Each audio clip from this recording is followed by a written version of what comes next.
Hey, I mentioned earlier our interior decorator has gotten a head start on putting the finishing touches inside our today's edition, and that decorator is Diane Berry. Diane, we've worked on a lot of different projects together, and we've talked about a number of different things that you were going to approach the inside with. What'd you end up with?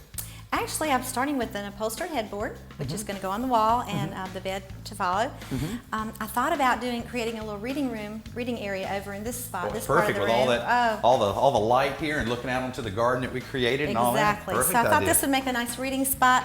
I also allowed for a writing desk for a little area to drink coffee and maybe catch up on correspondence. So I've also got that, and then of course over on the other side we've got a dressing area. Well, it's a lot of space here that you can work with, and, yes. and I think design-wise here it's kind of neat because naturally there will be a traffic pattern from here to that door, but still that doesn't prevent the ability to put furniture over here. Right, and I did want to keep that area open for that purpose. So. Now, when you're dealing with homeowners, of course, we don't have homeowners that we're working with here where personality and different preferences comes into play, but how do you deal with that kind of thing? What can a homeowner tell you as a decorator that can help you design just what they want? Well, actually, correspondence and dialogue with the customer helps a lot in actually getting their vision for the room.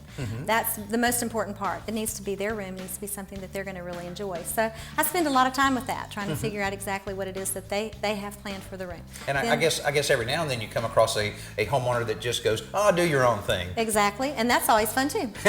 Great. Well, I know that the furniture guys have already started staging all the furniture here, so we'll help you do the last little bit of cleanup, and you can do your thing. That's great. Thanks.